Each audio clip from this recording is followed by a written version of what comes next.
What is up, guys? It is Jed Wrestling here, back again with another video. WrestleMania 41 Night 2 was last night, and I have a lot of stuff to unpack, a lot of stuff to say, so let's get right into it.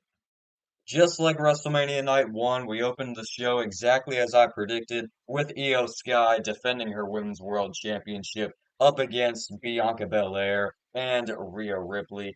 This match was really fun. There were a lot of cool moves, hits, some cool counters. We had quite a lot of KODs, quite a lot of riptides, stuff like that. A little too much finisher spamming, but I thought this match was really fun, and I thought it was better than the Tiffany Stratton versus Charlotte Flair match of night one. They gave this match quite a lot of time, and it definitely made the most of it. Really good match here.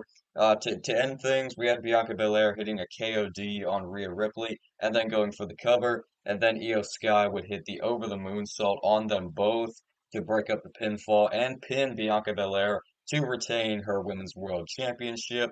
Definitely happy to see Io Sky retain. She was my prediction, and I definitely think that she deserves a long run with the belt. Excited to see what she does next and who she might go up against. We'll have to wait and see, but definitely a really good match between Bianca, Rhea, and Io.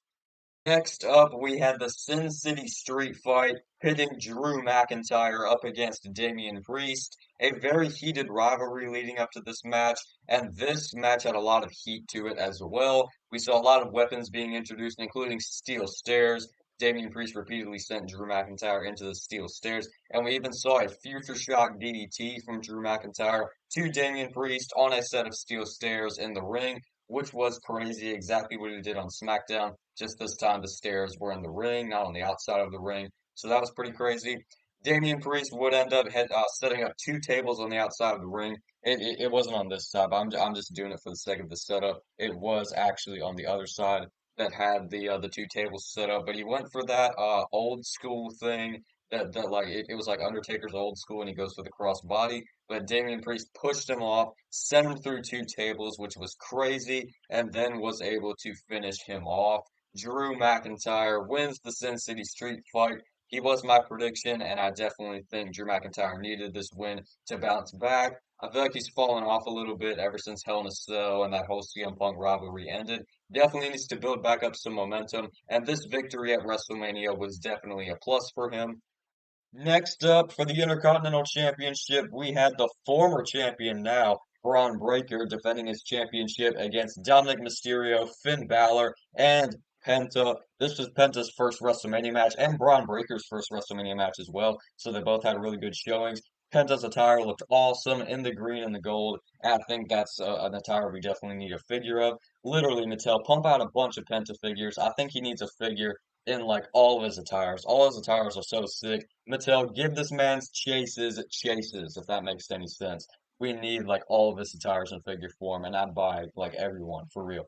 Back to the match. We had some tension with the Judgment Day. Dominic Mysterio went for a 619 on Finn Balor, but he missed, and then Finn Balor started stomping away at him. And then towards the end of the match, before that, I want to travel over here. We had Braun Breaker hitting this absolutely wicked spear from announce table to announce table through the announce table on Carlito. Remember that absolutely insane spear Braun Breaker gave Carlito a couple weeks back on Raw? That they were like playing this up as an even worse version of that for Carlito. He got sent crashing through the announce table. That was a really fun spot. Overall, just a really fun match, man. I enjoyed this match a lot. This could have been my favorite match of the night. Right back to the match, Dominic Mysterio was scaling the top rope before Finn Balor shook the rope, so Dominic Mysterio fell, and then he went up to the top rope to hit a coup de grace on Braun Breaker before Dominic was able to break up the pin with a frog splash and pin Finn Balor for the Intercontinental Championship. Dirty Dom is your new Intercontinental Champion, and the fans are definitely getting behind him. You know that song they sing for Cody Rhodes? It's like Cody Rhodes. They were saying like Dirty Dom on the post show, so they're definitely getting behind Dom. Do I think he should turn face? No, but I definitely think he should be like a heel that fans are getting behind. I just think that all this is going to get to their head and they're going to turn Dominic Mysterio face, which I don't think should happen. But I'm glad to see him win the Intercontinental Championship. Him winning a singles title on the main roster is definitely overdue. He did win the NXT North American title, but that's an NXT title. This is a main roster title, and it's great to see Dominic Mysterio finally win one. Great match as well. Hopefully, Braun Breaker can maybe jump to the world title scene after this. But everything about this match was perfect. I absolutely love it. Randy Orton called out the locker room because he didn't have an official match on WrestleMania, considering Kevin Owens' injury. He was calling out anybody who had the audacity to step up to Randy Orton and challenge him to a match. And it wasn't Aleister Black, it wasn't Rusev or anything like that. It was the TNA World Champion Joe Hendry. Someone in that stadium said his name because he appeared. He challenged Randy Orton here at WrestleMania. And I said the same thing when Joe Hendry came out at the Royal Rumble. I said the same thing that I'm about to here. He really didn't do all that much, man. This was like a 4 minute match. And obviously Randy Orton has to go over. He can't lose. He can't lose another match. He's been like losing just so much over the past year, even more than that. Like he hasn't been winning literally like anything. So Randy definitely needed this win. This is his first pay-per-view singles win since WrestleMania 37 when he beat Bray Wyatt, which is absolutely crazy. That was 4 years ago, literally, which is crazy to say. But he needed this win over Joe Hendry. And this match was just too short, man. I don't know. I don't know. I wasn't really behind this. I feel like Joe Hendry deserved a little bit better of a showing against Randy Orton, and I feel like that they're just hammering home the point that they're always going to have when it comes to TNA guys. They're not like on the level of main roster talents, which is the point they've been hammering home by having these people like Joe Hendry and having like Jordan Grace and people like that appear solely on TNA. Even like the Hardy Boys, they haven't even made like a main roster appearance yet. And Joe Hendry is the only TNA guy who has made a main roster appearance, and he was kind of buried here, especially like after the match, Randy Orton helped him up before just RKOing him. I was worried he was going to punt him, but luckily that didn't happen. I just feel like they could have done a little more with this match, but it's always great to see Randy Orton have matches. Something about his matches just have that signature charm. I absolutely love Randy Orton. I love watching him wrestle. So it's great to see him have a match at WrestleMania, his 20th WrestleMania he's ever competed in. I just feel like they could have done this a little bit better. AJ Styles versus Logan Paul. AJ Styles brought back a very similar gear to the WrestleMania 48 gear that I have here on this figure. Very similar white and blue color scheme, which was cool to see. Logan Paul's gear also looked pretty cool. But you know how Logan Paul likes to win matches. He likes to bring out his buddy, who I guess his name's Jeff. They said the name Jeff on commentary, so I guess that's that dude's name. They haven't actually said his name. I don't recall them. I don't recall them on saying his name on commentary before, but his name's Jeff. He tried to hand Logan Paul the brass knuckles like he always does, but he was intercepted by Karrion Kross. Karrion Kross made a cameo here, which was cool to see. I think Karrion Kross is underrated, and he definitely deserved at least a small part. A small role, small cameo here at WrestleMania. He then tried to hand the brass knuckles to AJ Styles, but AJ's like, no, I don't want to win like that. Drops Karrion Kross with a punch to the face, but he got a little too distracted. It ended up costing him. Logan Paul would hit that titanium plated right hand to the face, and then followed by his finishing maneuver to pick up the win over AJ Styles. And it wasn't 100% clean, but it was still, but Logan Paul still has the accolade of defeating one of the GOATs in AJ Styles, and this is actually Logan Paul's fourth WrestleMania, and he's only ever lost one WrestleMania match, which I find pretty crazy. He is 3-1 at WrestleMania. Wild, really good match here between AJ and Logan. I did enjoy it. Ira Valkyria needed a partner to take on Liv Morgan and Raquel Rodriguez because, of course, Bayley was laid out backstage on night one, so she needed a partner at latest by night two. And who better? She found Becky Lynch. I was secretly like, is it going to be Becky Lynch? Because they're both Irish, they're both best friends, and Becky Lynch is like Lyra Valkyria's mentor, so this was really fitting. Becky Lynch came back after a year out of action, her last match being against Liv Morgan inside a steel cage on Raw. And but Becky looked great in this match. She shows like barely any signs of ring rust. You can definitely tell that she's been training back at home. She was looking great, hitting some really cool moves. And we did end up seeing Liv Morgan get pinned and Becky and Lyra pick up the win. They are the brand new women's tag team champions, which is going to be really cool. Lyra Valkyria now has two championships, both the Intercontinental Championship and the Tag Team Championship. So they're going to do this whole Lyra 2 belts thing, just like they did with Becky Lynch back in 2019, which ought to be pretty cool. I'm excited to see what they do as champions, and it's definitely a nice change of pace to see Becky Lynch back. Awesome stuff here. At the beginning of this video, when I said I had a lot to unpack and a lot to talk about, this was the main thing that I was referencing. John Cena versus Cody Rhodes for the undisputed WWE Championship. This was the main event of the entire weekend, I would say. This was like the biggest match that was marketed for the show. It was like the biggest selling point, not just for night two, but like for the entirety of WrestleMania 41. This is going to be John Cena's last WrestleMania match, all right? We will never see John Cena compete or probably even appear at a WrestleMania again, judging by some of the things he's been saying. He's going to be an ambassador. He's not really going to make like cameos or anything like that. So this will probably be the last time we see John Cena in any capacity at a WrestleMania. And this fact is definitely a big blow for me. John Cena is one of the main reasons that I'm so hooked on wrestling now. Literally, like the people that got me into wrestling were like The Undertaker, Roman Reigns, and John Cena. And chief among them was probably Cena. So it's definitely a blow to see him have his last match at WrestleMania, especially judging by the way it went. So this match, for most of its duration, was good. I will give it that.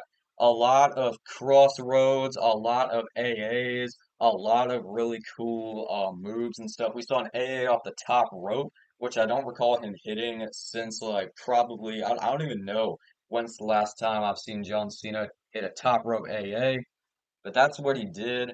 And this match was going awesome. It was very cinema based. It had me on the edge of my seat, just like I said in my predictions that it would. I was hooked on this match, but as time wore on, I began to come to a bit of a realization. The Rock was not here. Where the heck was The Rock? Like you have this massive turn at Elimination Chamber involving John Cena, Travis Scott for whatever reason, and The Rock. And not only does The Rock not even appear in the build-up to WrestleMania, you don't even have him in any capacity on this show. He was barely even mentioned. Like, what the heck is going on here? So the Rock was not there. He didn't even accompany John Cena to the ring, didn't even come out or anything like that. Hardly was even mentioned, like I said. And then it comes to this thing where Cena and Cody are down in the ring, and we hear the song Fiend for WrestleMania, and Travis Scott walks down. Travis Scott, I'm not going to pretend to be too familiar with him outside of him slapping Cody Rhodes really hard, and the songs that he's put together for WrestleMania. I'm not really too familiar with him outside of that. But what I can say, what I do know about him, he is not a professional wrestler. He is a rapper, and he should not be anywhere near the main event of WrestleMania, dude.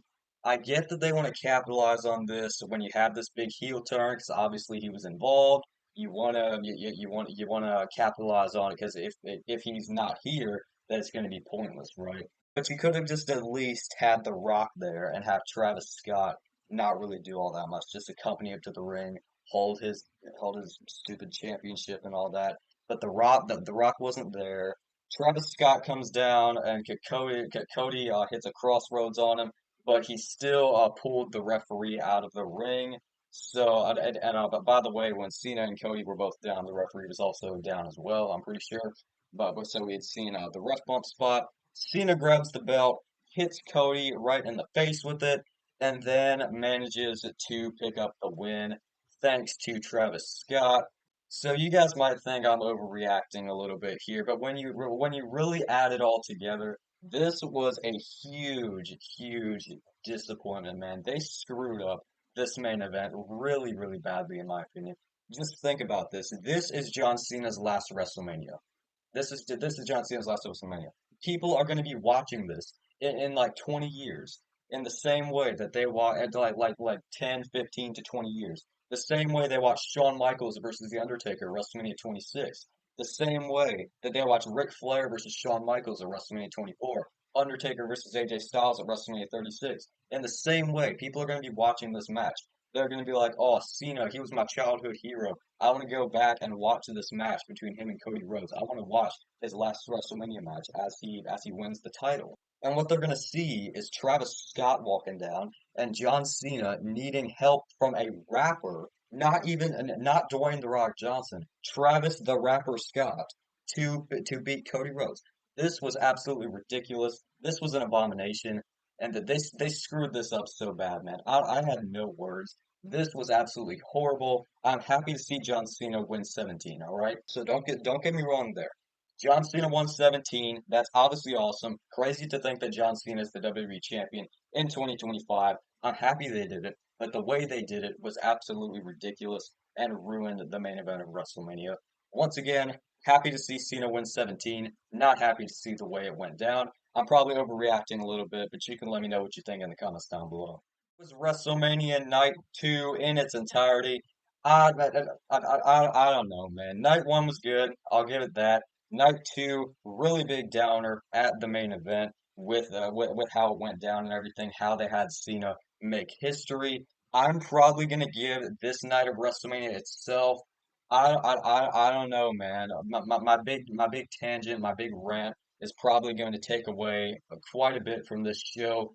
I mean, the matches were good from a technical standpoint. All these matches were good, maybe except like Randy Orton versus Joe Hendry or something like that. But I'd probably have to give this specific night of WrestleMania, I'm gonna go out on a whim, and I'm gonna give it a 5. Night 2 of WrestleMania earns a 5 from me. WrestleMania 41 as a whole wasn't the greatest, wasn't the worst. Let me know your thoughts in the comments down below. I feel like it's just right in the middle. It was just a very, very mid, very weird WrestleMania in my opinion. But it still wasn't the worst WrestleMania of all time. But let me know your thoughts in the comments down below. I'd greatly appreciate it if you were to smash a like on this video, as well as subscribe to Jed Wrestling and turn on notifications so you never miss a new video. But yes, Jed Wrestling out.